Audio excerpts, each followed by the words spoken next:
Welcome to Bismarck Insights with Mayor Mike Schmitz, a transparent and engaging conversational dive into meaningful topics impacting local government in Bismarck, North Dakota. Bismarck Insights is dedicated to removing barriers between the city of Bismarck and the citizens we serve every day.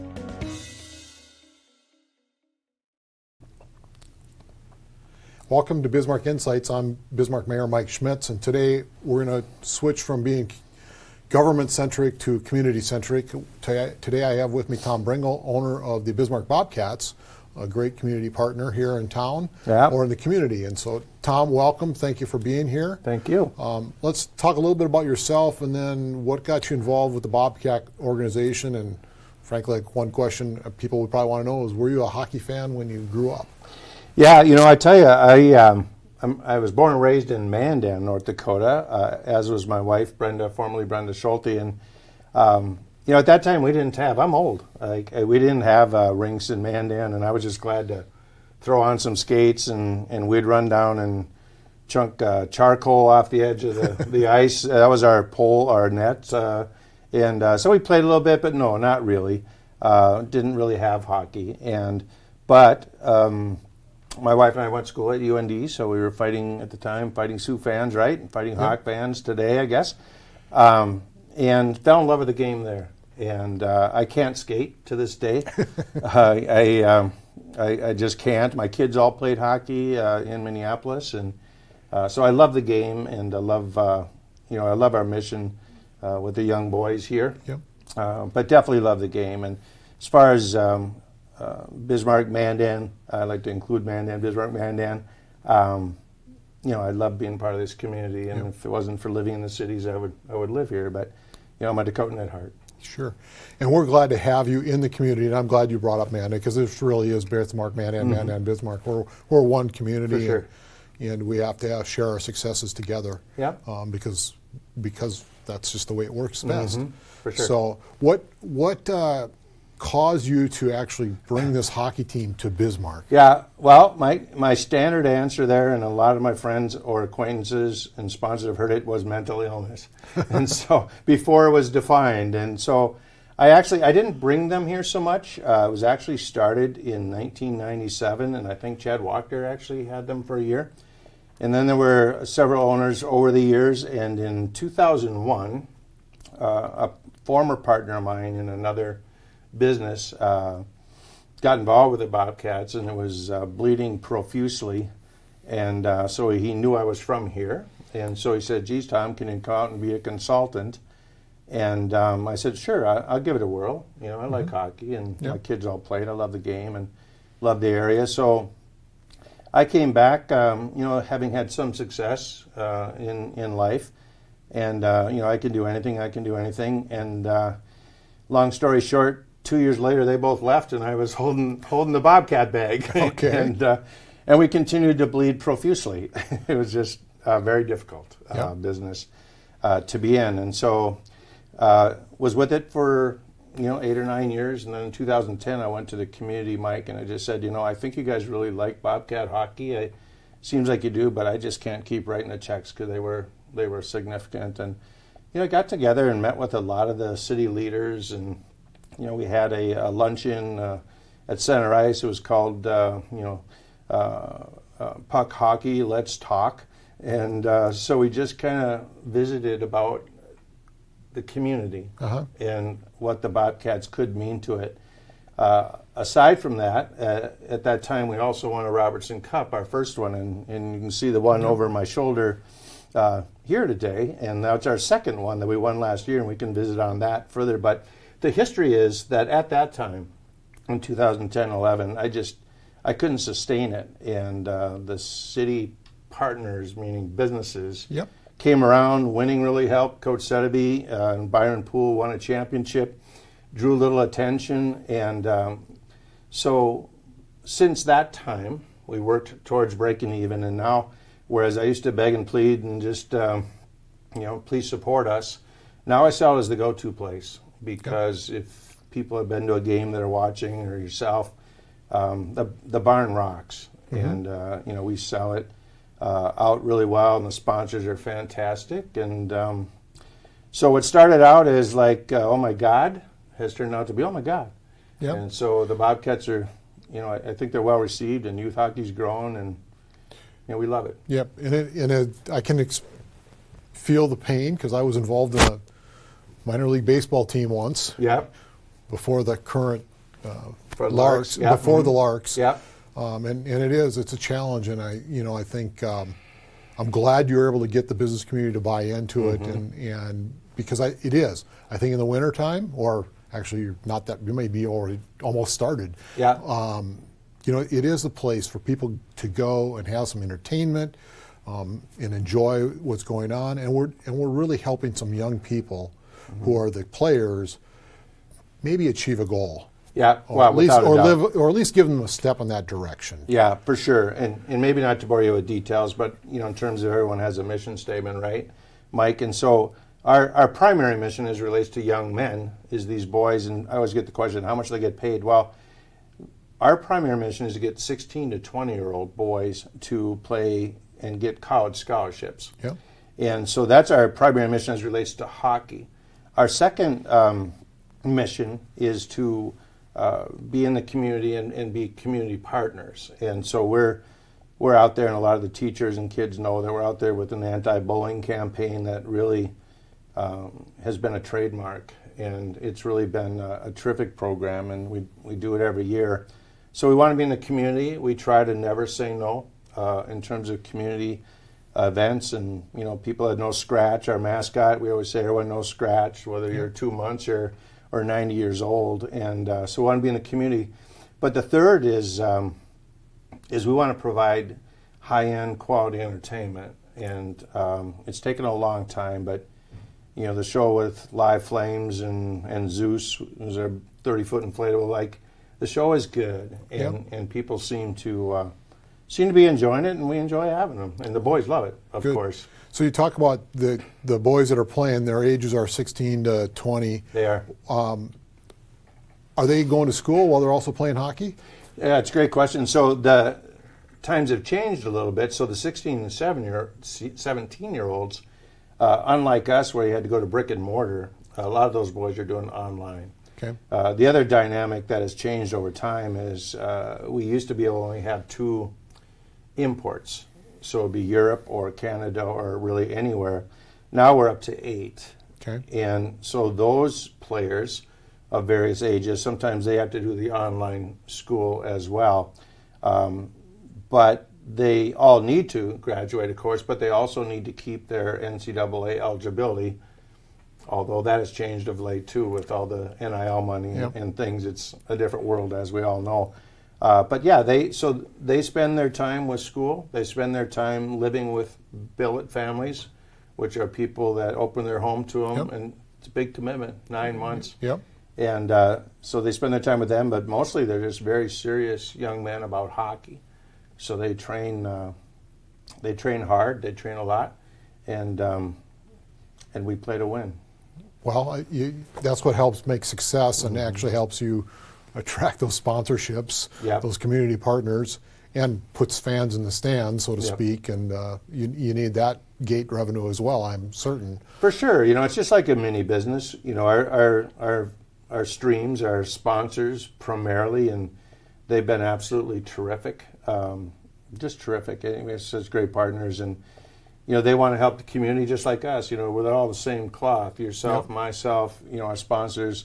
We want a strong and a good Bismarck, Mandan area and surrounding community. Yeah. It kind of surprised me how many fans we have from Dickinson, just really all over. It's kind of fun. But yeah, it's it is about being impactful and fun in the community, and also about developing young men, but also about winning. Yep. So how does your team go about attracting these individuals to come here and play, to get the talent, and who does that for you? Yeah, no, it's a great question. It's not me, I will tell you that, because again, I can't even skate. But it's not that I don't know a little bit about hockey, but no, I stay out of it. But it's really quite the process, and it's not so unlike a professional team in the sense that people will say at times, "Oh, geez, what are your coaches doing in the summer?" Well, they're just busy as hell. They're really busy finding the next team. For example, just use this year as a real quick example. We won the Robertson Cup, as we discussed, and we only have 2 players back. So then it's like, oh my God, we're starting over, and they're starting from over. But we still want to be competitive. We kind of say we don't rebuild, we reload. So we'll be competitive. But my general manager lives in the cities, and we have probably 5 or 6 scouts across the country. Yep. And then a lot of the players have agents these days. Yep. It's gotten a little different that way. So it's all about building relationships, just like every business. And so we build relationships. People love to come and play in Bismarck. We're proud of that. We particularly also like to go after young boys that like to fish or hunt. Imagine that, right? Yeah, North Dakota. Yeah, in North Dakota, right on the river. So we compete heavily for a lot of players. In the off season, we sign contracts with players that we really want.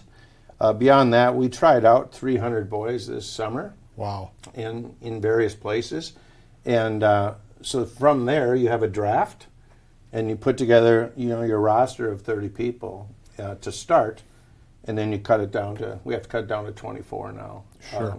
So it's a big effort, and attracting players, and we go head to head with Aberdeen and Minot a lot of times for the same guys, and so it's competitive, but that's what makes it fun too. So these young men, I'll call them that because even though only 16, maybe they're certainly, I think, progressing towards manhood. Yeah. Do they actually get directly paid by the Bobcats under the new NIL process? I mean, how's that? Because now you're competing with colleges too. Well, we to are some degree. To some degree, we are. Although, I may not have articulated too. So they can be 16 to 20. Okay. The year they turn 20, and the colleges know our mission is to prepare them for college and for them to come and scout them and take them. And so I think that in terms of they're not paid because they historically have had to keep their amateur status to go to college. And again, it's too lengthy of a topic for this visit. Right. But nonetheless, it's changed. The landscape has changed.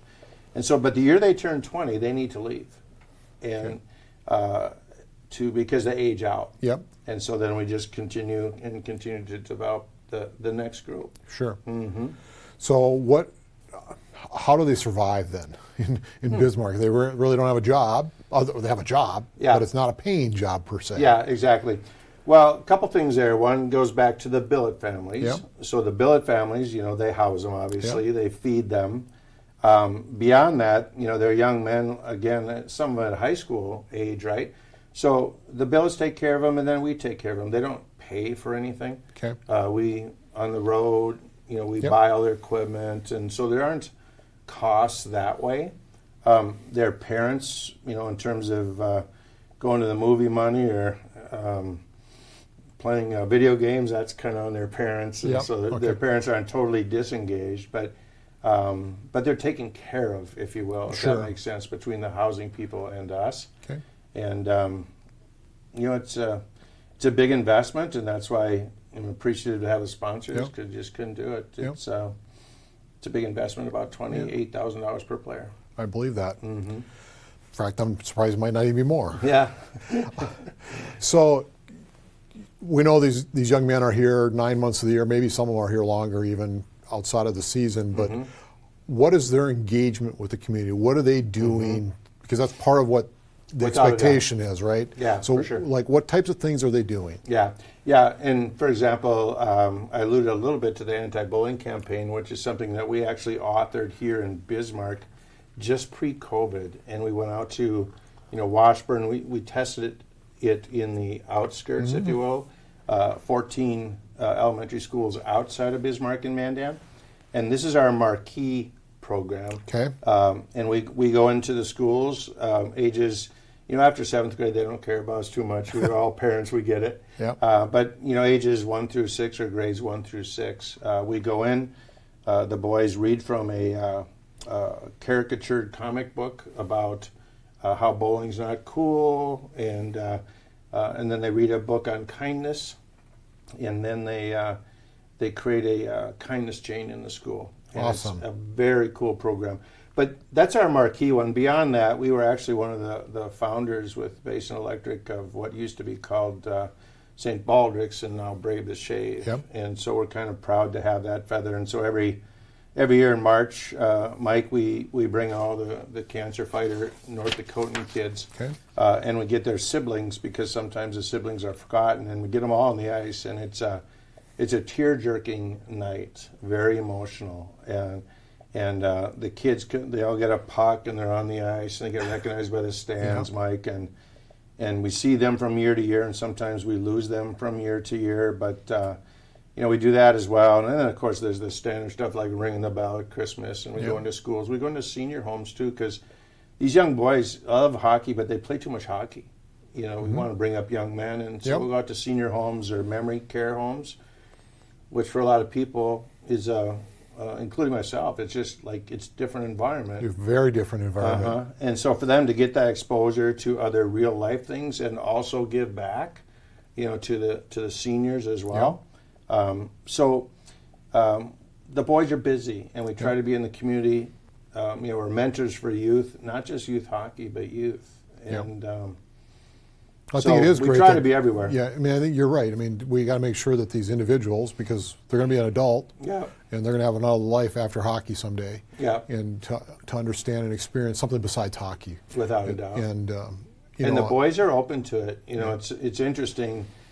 You and I, being similar, at least in age, kind of grew up, and I actually think that in spite of how sometimes people think, well, geez, the kids these days. I'm telling you what, these kids are phenomenal, just phenomenal boys. They're kind, and they are engaged, and they bring a lot and sort of develop them into being future leaders like yourself or in their community. It's really fun to watch. But the boys, they gobble it up because they go anywhere, and of course they're gods. Yep. There's 17-year-old gods. Celebrities. They are in their own mind, and they are in fact. And so, the development's really important beyond the hockey. Yep. And then it's great for us as a community to have those individuals. And I agree with you. By the way, I think you could say that about most of our individuals who are not adults at this point in time, who are young people. They're all very much awesome people. They are. They're much more in tune than we were. I think we were actually a little bit more redneck, to be honest. Could have been. I think that they are, generally speaking, our youth are very kind individuals, and sure, there's always a one out here or there. For sure. But there are as adults too, and I think we could learn a lot sometimes from those first graders through sixth graders as to how to act. It's very interesting, actually. I think it is. So, the Bobcats have this long history now in the community and done a lot of things, certainly with the Brave the Shave, but you're involved in other charitable types ways within the community, maybe not necessarily writing a check, but helping raise some money. Yeah, we do. And so, maybe the biggest one that way is the Brave the Shave, because I think we raised, I think it's about $110,000 now for the Brave the Shave. And we were kind of instrumental. At first, it went to the National Foundation when it was St. Baldrick's, and so we sat down Basin Electric. It's like, geez, kind of got kids in our backyard, and so we brought it to the backyard. So we do that, but also we're very into military. Every game we recognize, like Shields is sponsoring recognition, where we get a person on the ice and they're on the jumbo screen to get their story and get recognized. And just a real quick one. We had a gal from Dickinson. Her husband was also in the military. He was stationed, I think it was in Afghanistan at the time, and we were able to, the staff was able to get a surprise video of him. Oh, wow. And his two children were at the game with his wife, and he was on the jumbo screen. And so we're in the military and into fun. Yeah, for sure. So we do that. We help send the Honor Guard. Okay. We have a military game every year. In fact, it's November 7th, and it's going to be a great night. And we auction off the jerseys, and proceeds help with the Honor Guard. And we do what we can. Yep. We do what we can. We're not all things to everybody, but we sure try. Sure. So hockey in North Dakota, what does it mean from your perspective now that you've you've been away for a number of years Yep. from living wise, but obviously you're very involved because of the Bobcats. But Yep. hasn't hockey? I mean, there's pretty deep roots here, but hasn't it evolved in the state? What do you, Yeah. what is your view of that? Well, my view of that, I guess, would be since I've owned the Bobcats since 2001. So at that time, came back and there was a hockey community. We had Mikey Peluso and we had guys like Mitch Vig, but it was a narrow circle. And at that time we might get 100 fans in the stands. And again, we're a humble group, but we've built and worked hard to build something that is much more impactful on the game of hockey, and certainly not attributable to just us by any means. But there are a number of boys in Bismarck and Mandan that play hockey and look up to the Bobcats, and so I feel like in terms of mentoring the hockey sport, I know that Lane Sedevy, our former coach, now the head of the Boosters, I think they're at all-time record numbers, and that's attributable to a lot of their work. I mean, their work, but we like to think, or want to believe, I should say, that we're impactful on young kids, and we've had a number of young kids from Bismarck that have played for the Bobcats, which is a feat. And I don't want it to sound wrong. Sometimes people say, well, geez, you should have more players from Bismarck. And I get that. And sometimes I get in trouble. But we play at such a high level of hockey that if the young man from Bismarck or Minot or Mandan can play at this level, by God, we're going to take them, and we make mistakes. But if not, we want the boys. This sounds so Pollyannish. We're all about the boys, and if they're in a place like anything that they can't be successful or be the best they can be, but they're a Bobcat for the sake of, we don't ever do that. And it says, well, you get more fans in stands. It's about the boy. If you choose not to come, we'd love you to come, but it's about the boy. And so, but we have had 64 North Dakotans, having said that, in the time that I've been here, and some of them have gone on to really have terrific careers. And the hockey here has gotten way better, without a doubt. Yep. So, how often, this is a personal question now for you. That's probably, okay. and it's not on our list here maybe, but how often do you get back to Bismarck? Because obviously you have an investment here, but you've got a life elsewhere too. So, well, I do have a life, and I'm blessed with a great life. I have a wife, again, she's from Mandan, and she's been very supportive and such. And I have 3 kids in the cities and 5 grandkids, like we were talking about earlier. But in 2001, when I first was involved with the Bobcats, I drove back and forth for 17 years, and it was 600,000 miles, which I figured out it's twice around the world or something. It's kind of weird. But one of those guys that works in the car, as my employees know, and probably not shouldn't, but I do, and spend a lot of time here. So the first 8 years, I had staff help, and it just wasn't working. And I don't want it to sound wrong, but I just concluded at that time is that the community needed to know the passion of the owner, and I don't want that to sound wrong, but they needed to look me in the eye and say, this guy's trying to do something. And so I'm here a lot. I've really been able to rekindle, but also kindle a lot of terrific relationships with terrific people. Wonderful. Yeah, and so I miss 2 games a year maybe, but beyond that, I spend a lot of the summer doing sponsorships. Yeah, thank you for your commitment to our community. Well, it's kind of selfish too, to be honest. I am committed. There's no doubt. I love Bismarck, Mandan. I just do, and North Dakota. At one point, I wanted to be the governor, and then I found out that you can't live in Minnesota to be the governor. What the hell? But I love North Dakota. Okay. Truly, I do, and it's my pleasure, really, to be part of this community, without a doubt. Well, that's wonderful. Yeah. But we've talked about a few things here, and you kind of mentioned a little bit about game experience, but what would the spectators expect to see when they come to maybe their first Bobcat game? What's going to wow them? Well, I think what's going to wow them initially is the beauty in our arena is darkness. And so when we do our introductions, like everything's dark. We've got flames that shoot, like I said, 16 feet high, and we've got a number of other lights and camera in action. If people have watched a UND game, ours is a little more entertaining than theirs, but we just say that. But it's it's kind of crazy, and it's loud. We got a lot of cowbells. We got a lot of horns, which is a mixed blessing. People either love or hate the horns. There's no in between. And then we have this 30-foot Zeus, which is in essence, our mascot. Sure. It's a big bobcat. Okay. And so the introductions are good. Every time we score a goal, the lights go down, the smoke comes out, and we're just trying to create. So kind of a party. Hell yeah, it's a real party, and that's our objective. And I think I have you and some others to thank in terms of partying. You mentioned that. So we just you guys passed the new. I don't know what word to use, but the liquor ordinance, if you will. So now we're in a position to be able to offer beverages that kind of got ahead of the statutes, if you will, and all of a sudden here they are and everyone wants this particular drink. So we appreciate that. Adds to the party. We're not a drunken brawl or any of that, but our staff and our fans, they know how to have fun. And that's important. Yep. So you've got a partnership with the Bismarck Parks and Rec because you use their facility, right? Yeah.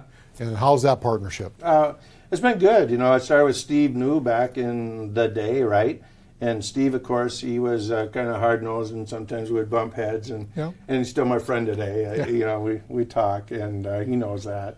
But been working with him, and then Bina, and now Kevin, and the relationship is solid for sure. And they're very supportive, and we try to be their best customers. We don't try to whine. We just try to be a good citizen, really. Perfect. Mm-hmm. Any personal highlights from your memory of being an owner, and what? There's a lot of stories. It's a great question. It's a question that I honestly haven't contemplated, and I can remember the first Robertson Cup because I'm a passionate person. I have a big heart, and I remember winning the first Robertson Cup and being on the air in Wenatchee, Washington, and just starting to cry and just really cried. I was because it was such a financial challenge and there were so many emotions, and then to win that and see these boys win that, it was just like, wow. Yeah, it was wow, and that cup is hard to win. So that was a highlight for sure. A more recent little highlight that the locals will appreciate is Ian Engel, our captain for the last 3 years, was really didn't get a sniff in college, from colleges, and so he signed out east. And about 5 weeks ago, my coach got a call from Dane Jackson, the head coach in Grand Forks for UND, right? And says, geez, Garrett, what is it about this Engel kid, And Garrett said he's a great kid. So anyways, UND signed. Awesome. And that's our first direct sign at UND. And so that was an emotional and a terrific day. He called the boy. The boy was just like, you can't believe it. And so in terms of rewards. That's a big reward. That's a big reward. And, I like to stay in tune with them. We have 450 alumni, and I know them all. And so we'll talk sometimes, and now we've got guys competing for the first, second generation Bobcat. Okay. One's in the Czech Republic and one's in Duluth. And so it's been pretty cool and a great ride. A lot of memories. Good. Well, Thom, how can the listeners get your schedule and get tickets? Yeah, for Why don't you tell them how to access that? Yeah, we're pretty digital, and they can just jump online. I appreciate you asking. We have an app. It's a pretty cool app that has a lot of data and stories, but they can just jump online is the easiest way. They can pick their seat. Just like, we're not, like I said, the Minnesota Wild in terms of technology, but we're pretty techy. And so it's like any event. And, how can they help? Just come out and make some noise and have fun. Oftentimes people say, it's cold in there. No, the Park and Rec is a really nice, it's warm. And, beyond football season, we sell out, quite often actually. And, if you like to have fun, people say, I don't know the rules. Who cares? Come bring your friend, have a cold beer or a soda, and just come out and make noise for the boys because they love it. Wonderful. Well, Thom, thank you for being with me today, and it's been a pleasure, and hopefully our listeners will buy some of those tickets. Well, I hope they come out and have fun for sure, and I appreciate you. Thank you so much for having me. You bet. Mm-hmm.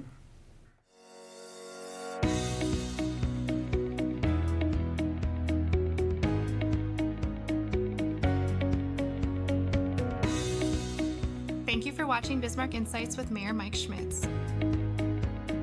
If you have specific topics or questions you'd like addressed in future episodes, email mschmitz@bismarcknd.gov. Or call the City of Bismarck at 701-355-1300. To learn more about the City of Bismarck, visit bismarcknd.gov or follow us on a variety of social media channels by searching BismarckND.gov. Bismarck Insights is a collaboration between Dakota Media Access and the City of Bismarck. You may find Bismarck Insights episodes on Government Access Channels 2 and 602, as well as on Roku, Apple TV, and Fire TV devices, on Radio Access 102.5 FM, and on demand at freetv.org.